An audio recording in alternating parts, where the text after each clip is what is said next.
Hello, नमस्कार, good morning. कैसे हो सब लोग? बढ़िया। तो आप सभी का स्वागत है भूगोल की ऑनलाइन कक्षाओं में। और अपन पढ़ रहे हैं बीए बीएड इंटीग्रेटेड के सेकंड ईयर में ज्योग्राफी का सेकंड पेपर जो है बायो ज्योग्राफी का।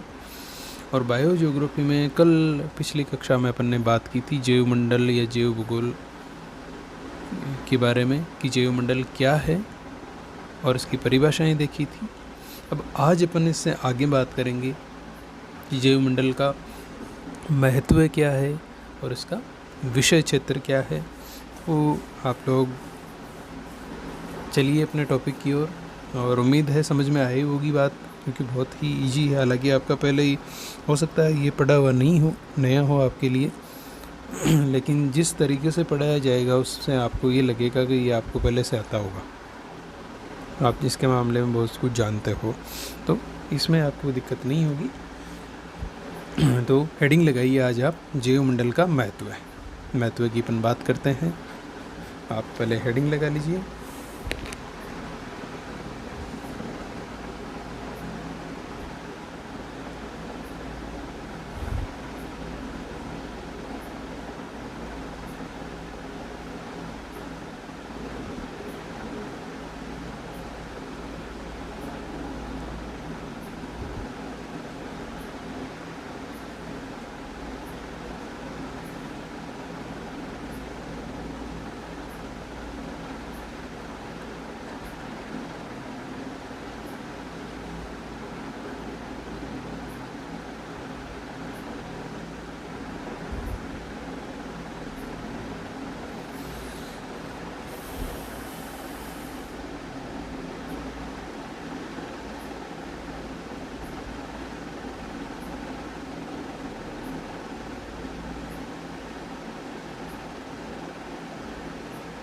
लगा ली हेडिंग। अब देखिए, महत्व की अगर अपन बात करें तो जैसा कि आप सभी जानते हो कि अगर अपन पूरे ब्रह्मांड की बात करें तो संपूर्ण ब्रह्मांड में केवल पृथ्वी ही एकमात्र ऐसा ग्रह है जहाँ पर जीवन संभव है। और यही इसकी जो विशेषता है, ये इसको सबसे अलग बनाती है, इसकी एक अलग विशिष्ट पहचान इसको देती है। ठीक है। अब इसी प्रकार से अगर अपन पृथ्वी पर देखें तो पृथ्वी पर भी अनेक मंडल है, जैसे स्थल, जल, वायु, जैव, ये चार जो अपन मंडल देख रहे हैं।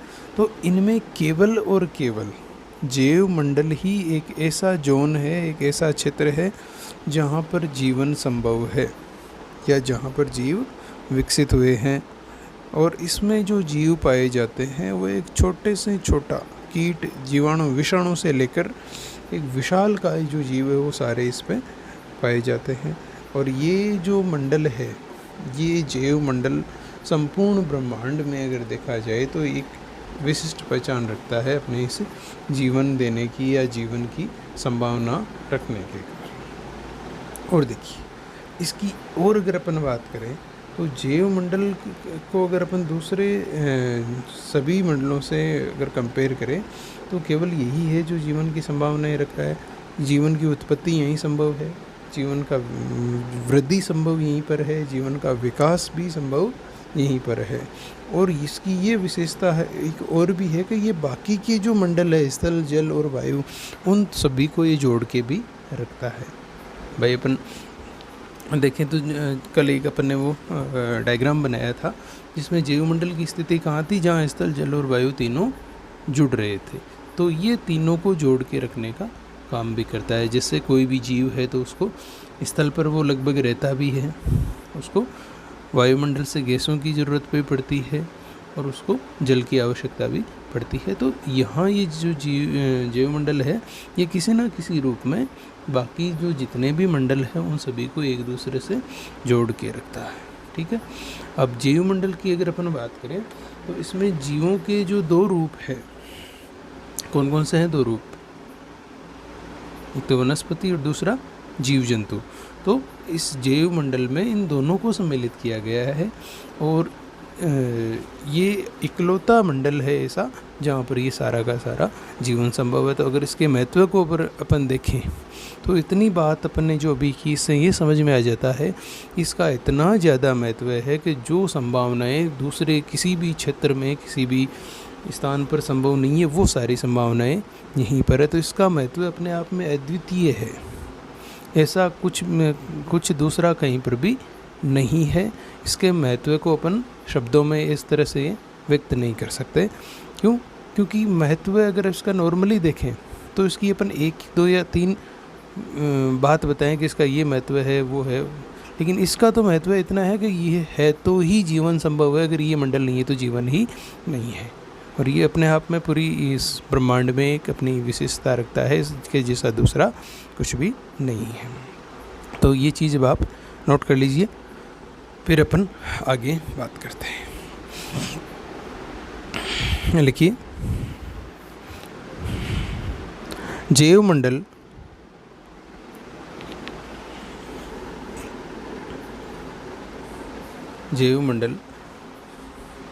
समस्त प्रकार के जीवों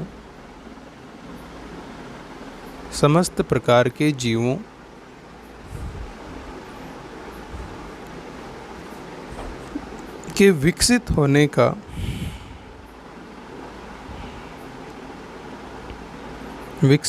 का एकमात्र क्षेत्र है,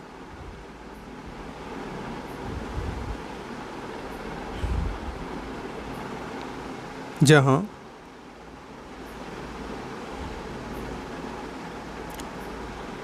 छोटे से छोटे जीव से लेकर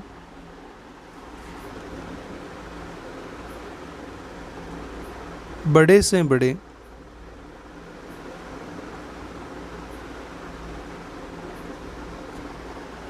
बड़े विशालकाय जीव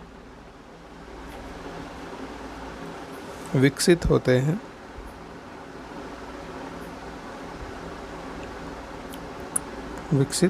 हैं और संपूर्ण ब्रह्मांड में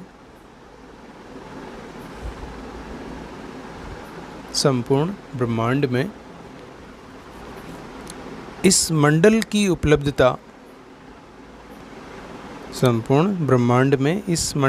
उपलब्धता केवल और केवल पृथ्वी पर ही पाई जाती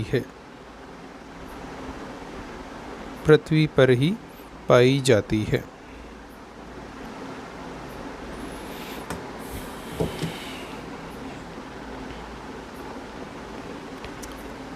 और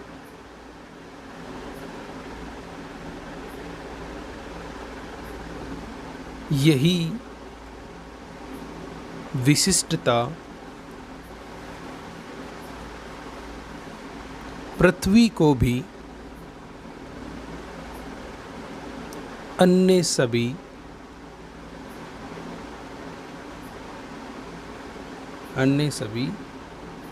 ग्रहों तथा उपग्रहों से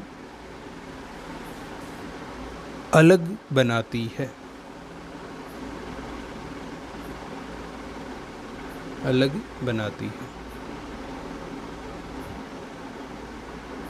पैराग्राफ चेंज करके लिखना, जैव मंडल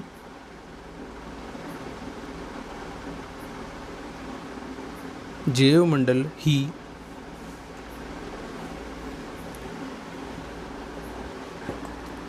एक अकेला ऐसा मंडल है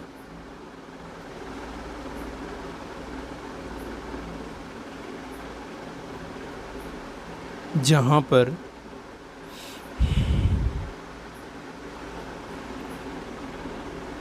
जीवन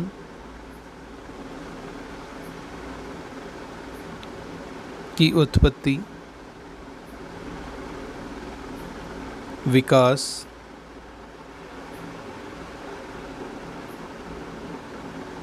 और वृद्धि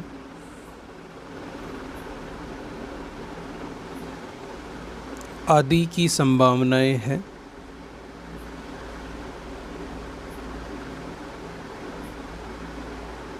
और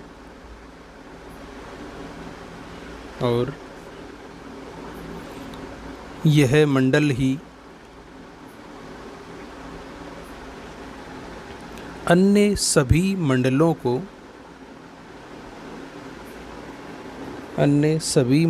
को एक दूसरे से जोड़कर रखने का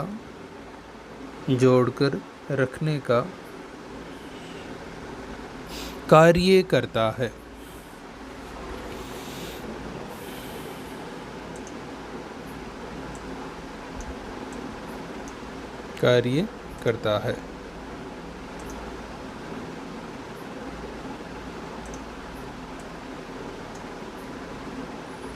आगे लिखिए। और इन्हीं सभी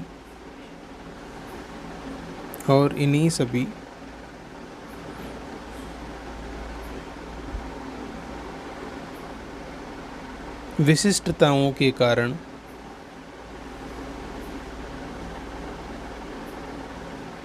जैव मंडल का महत्व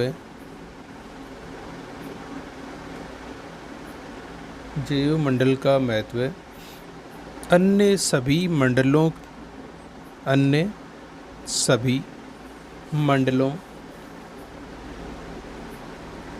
की तुलना में सबसे ज़्यादा माना जाता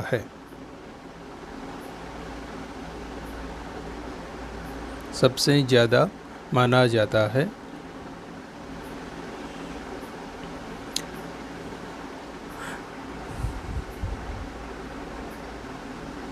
इसलिए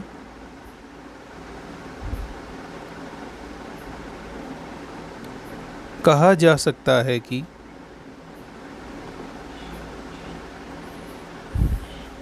संपूर्ण ब्रह्मांड में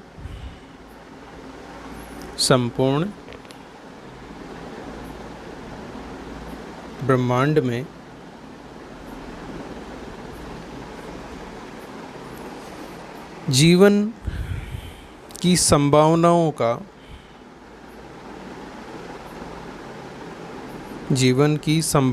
का इकलौता मंडल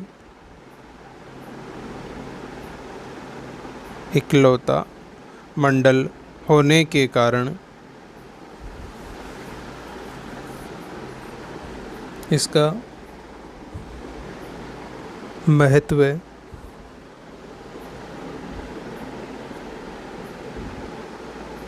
सर्वाधिक है।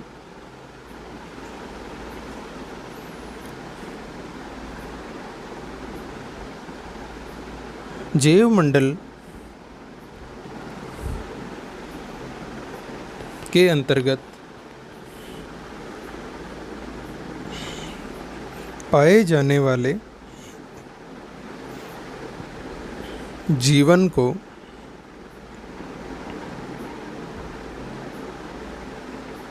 जीव जंतु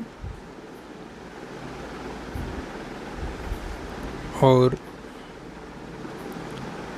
वनस्पति के रूप में सम्मिलित किया जाता है या के रूप में समझा जाता है। ठीक है, तो आई बात समझ में कि जैव मंडल का क्या महत्व है। नहीं आई जिनके, तो एक बार जो भी लिखा है इसकी एक बार रीडिंग कर लो और फिर अपन आगे चलते हैं।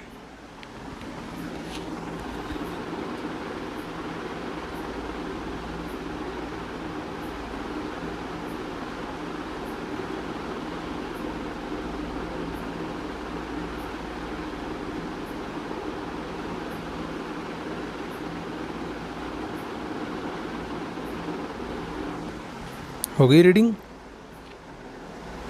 तो चलिए, महत्व एक समझ में आ गया होगा। अब अपन बात करते हैं जीवमंडल के विषय क्षेत्र की। तो नेक्स्ट आप हेडिंग लगाइए, जीवमंडल का विषय क्षेत्र।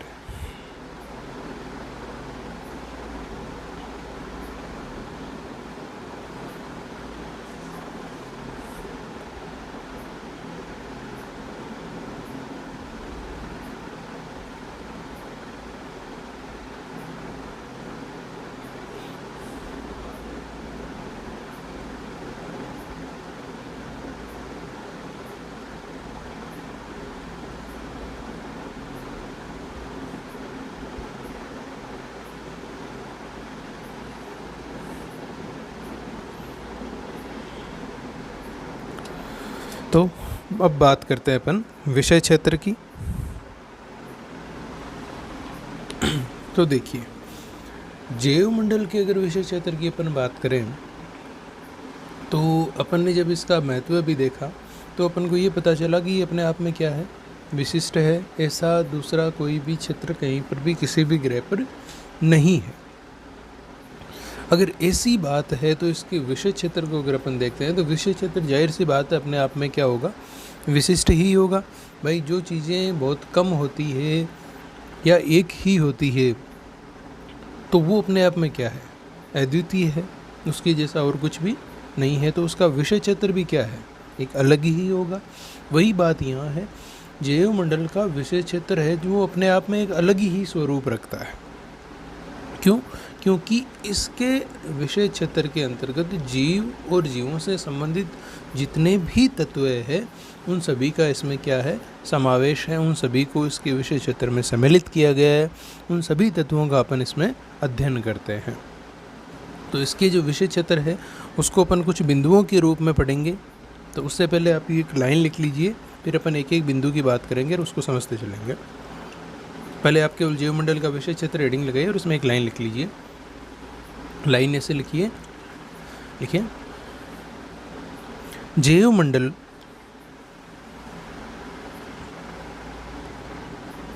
का विषय क्षेत्र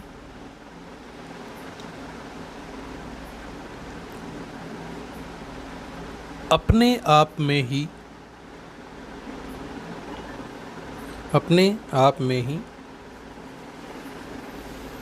एक अलग ही प्रकार की प्रकृति और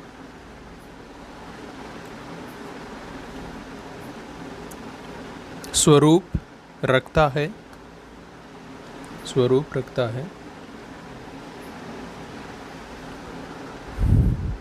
इसका विषय क्षेत्र काफ़ी व्यापक है।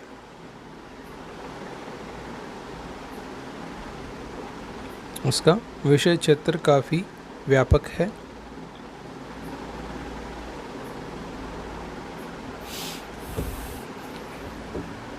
और इसमें जीवों से संबंधित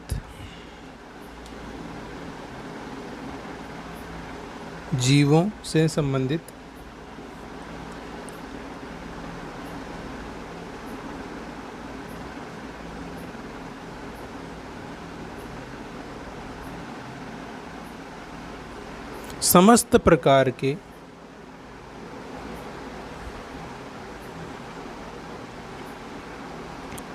प्रकार के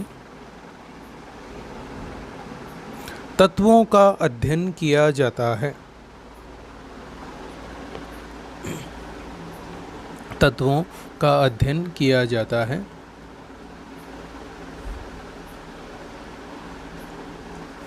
अगली लाइन से लिखो, जीवमंडल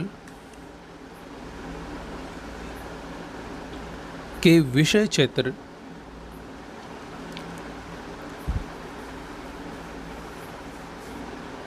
को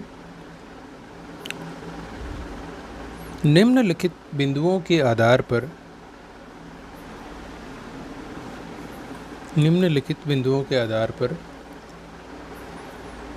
सरलता से समझा जा सकता है।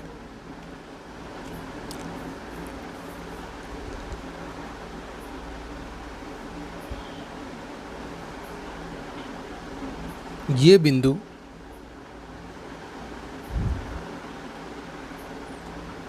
इसके विषय क्षेत्र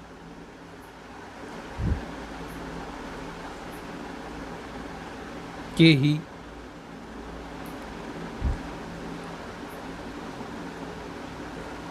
महत्वपूर्ण भाग है।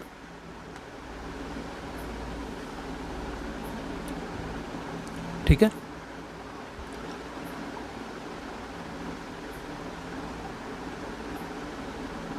तो नंबर 1 लिखिए।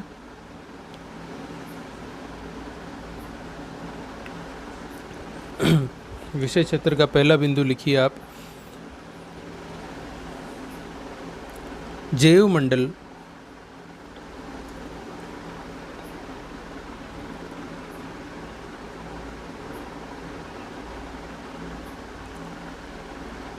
समस्त प्रकार के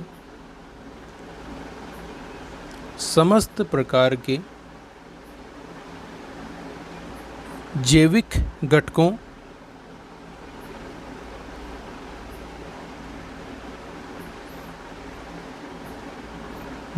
घटकों की संरचना और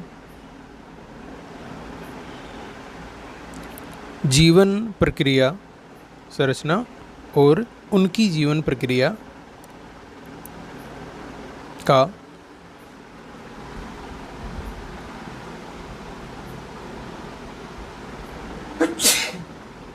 अध्ययन करता है।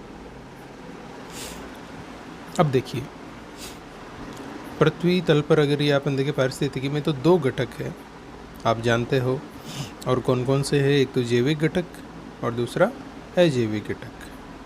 तो जैविक घटकों में अपन किसको सम्मिलित करते हैं? जिनमें जीवन संभव है। तो क्या क्या आ जाएगा इसमें?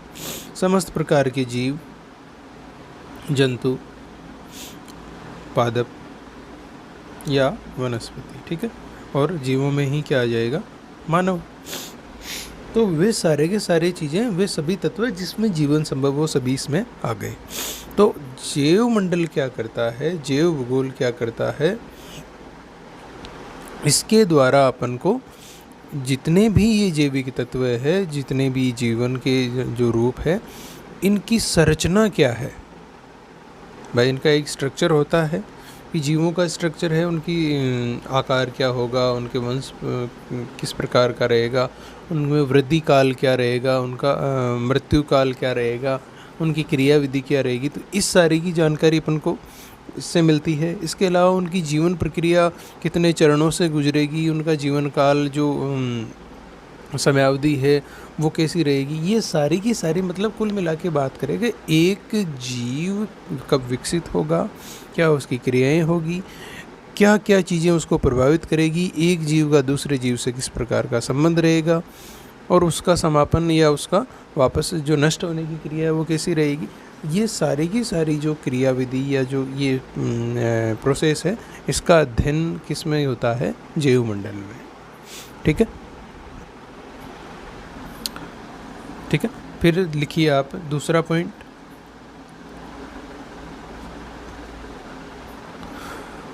जीवों के पर्यावरण का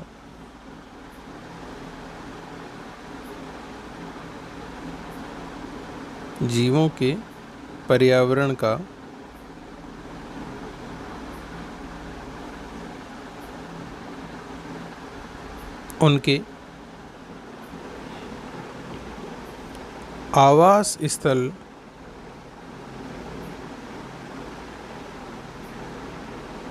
स्थल के रूप में अध्ययन करना।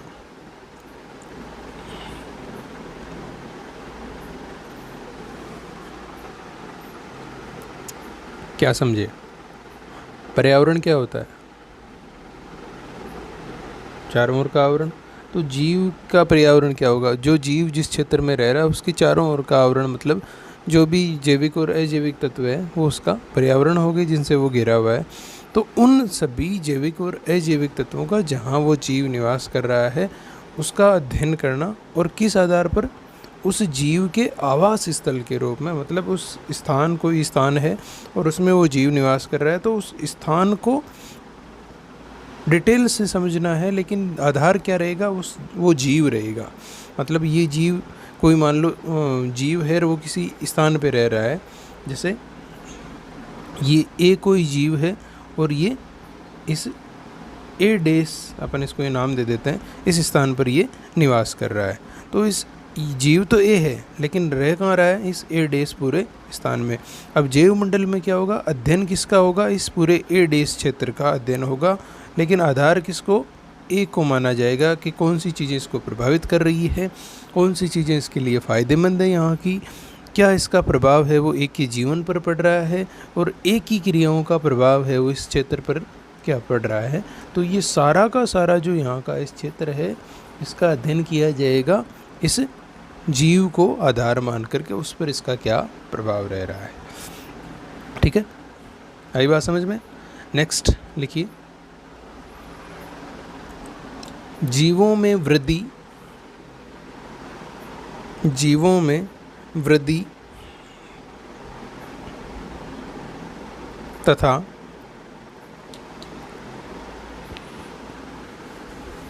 विकास के लिए, जीवों में वृद्धि तथा विकास के लिए सहयोगी तथा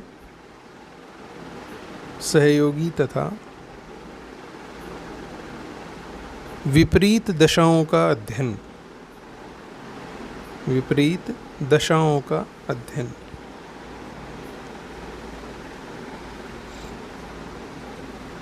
क्या समझे कि जीव मंडल में या जैव मंडल में केवल जीवों का ही अध्ययन नहीं हो रहा, जीवों के उस पर्यावरण का अध्ययन नहीं हो रहा, बल्कि उन सभी चीज़ों का, तत्वों का भी अध्ययन किया जाता है जो तत्व जीवों के विकास में सहायता उपलब्ध करवाते हैं। भाई अनुकूल जलवायु हो गई, अनुकूल उच्चावच स्वरूप हो गया, खाद्यान्न पोषण, ये चीज़ें हो गई, ये उसको क्या है, उसकी वृद्धि में सहायता पहुंचा रही है। इसके अलावा प्रतिकूल दशाएं जो उसको जीवन को कठोरता दे रही है, उसके जीवन को विकसित होने में बाधा पहुंचा रही है, जैसे प्रतिकूल जलवायु दशाएं हो गई, पोषण की कमी हो गई। तो जो अनुकूल और प्रतिकूल जो दशाएं हैं जो जीवन की वृद्धि और विकास को प्रभावित कर रही है, उन सभी का अध्ययन भी किसमें किया जाता है, जैव मंडल में। आई बात कुछ समझ में। तो अब आगे एक पॉइंट और देख लेते हैं, अब समय तो समापन की हो रही है। अगला लिखिए, पारिस्थितिकी तंत्र में, एक एक लिखेंगे अभी ये, बाकी कल देख लेंगे। लिखिए, पारिस्थितिकी तंत्र में जैविक घटकों की भूमिका, जैविक घटकों की भूमिका और उनके अजैविक घटकों, उनके अजैविक घटकों के साथ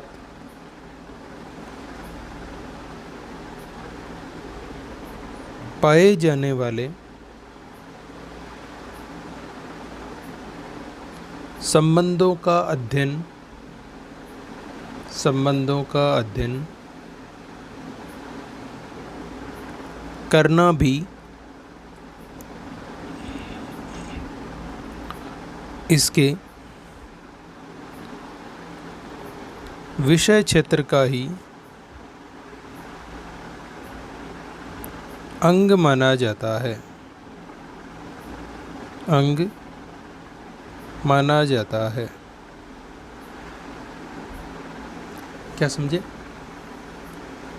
कि पारिस्थितिकी तंत्र में दो प्रकार के घटक है, जैविक और अजैविक घटक। ठीक है, तो इनमें जो जैविक तत्व है, जितने भी जीव समुदाय है, इनका पारिस्थितिकी तंत्र में क्या योगदान है, क्या कार्य करते हैं। भाई अगर अपन देखें तो जैविक और अजैविक घटकों में दोनों मिलकर पारिस्थितिकी तंत्र या पर्यावरण का निर्माण तो करते हैं, लेकिन गति इसको दे रहा है, इसमें बदलाव जो कर रहा है वो तो जैविक घटक ही कर रहे हैं। अजैविक घटक तो अपने स्थान पर उपलब्ध है, उनका उपयोग तो कौन कर रहे हैं? जैविक घटक कर रहे हैं। तो इनकी एक तो इस पारिस्थितिकी तंत्र में भूमिका क्या है, इसको बनाने में रोल है या बिगाड़ने में इनका योगदान, एक तो उसकी बात अपन करते हैं। इसके अलावा अजैविक जो घटक है इनके साथ में इन जीवों का संबंध कैसा है। मान लो वहाँ का धरातल है वो अजैविक में आएगा, तो उसके साथ इन जीवों का कैसा संबंध है। पर्वत पठार मैदान है तो उनके साथ कैसा संबंध है। जलवायु के तत्व है उनके साथ में इनका कैसा संबंध बनता है। तो एक दूसरे के साथ जीव और अजैविक घटकों का एक दूसरे के साथ जो संबंध है, इनका अध्ययन भी किस में होता है? जैवमंडल के विषय क्षेत्र में ही किया जाता है। ठीक है, तो ये मुख्य इसके 4 पॉइंट अपन ने बात कर ली। कुछ और भी पॉइंट्स है इसके जिनकी अपन अब अगली कक्षा में बात करेंगे, क्योंकि आज तो अपना अब समय समापन की ओर है। तो कल अपन विषय क्षेत्र को कंप्लीट करके इसके घटकों पर पहुंच जाएंगे। ये छोटे छोटे टॉपिक है, उम्मीद है अच्छे से समझ में आ रहे होंगे। देखिए थ्योरेटिकल है सारा, केवल बोल के भी अपन इसको समझ सकते हैं, कानों से सुन के भी। इसमें कुछ विशेष निपुणता जैसी बात नहीं है, प्रैक्टिकल चीज़ें हैं जो आप सुनते देखते आए हो वही है, और उन्हीं को अपन को इसमें पढ़ना है। ठीक है, तो वैसे अगर देखा जाए तो आपके सिलेबस का ये सबसे इजी पेपर है। चलिए, तो आप सभी का धन्यवाद। कल फिर मिलते हैं आगे की चर्चाओं के साथ।